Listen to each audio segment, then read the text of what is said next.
everyone! So, ako nga pala si Coach Russell Joy Descaliar, isa sa mga natulungan ng community na meron kami dito.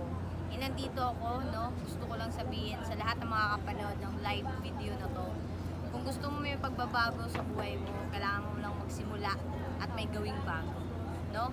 Marami sa atin dito may gustong mangyari na pagbabago sa buhay, pero wala tayo masyadong ginagawa na pwedeng mas makatulong, mas makapagpaunlad sa buhay na gusto natin maparating.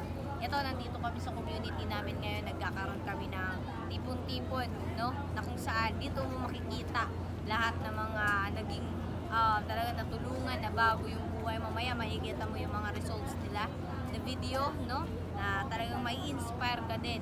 Paano nila narating at na get through lahat ng mga pagsubok na dinaanan nila para lang maging successful dito. And kung ikaw isa ka sa mga gusto at nakakapanood ng video na to, kung gusto mo may pagbabago sa buhay mo, magsimula ka. Tatlo lang ang kailangan mong gawin, no? Number 1, magsimula ka. Number 2, alamin mo ano ba yung gusto mo. Number 3, dapat ituloy-tuloy mo yan hanggang hindi mo nakukuha, hanggang hindi mo natatapos, no? Huwag kang titigil, maging consistent ka lang. And I know, sa lahat ng mga nagiging experience, nagiging result namin dito ngayon, alam ko ikaw na yun.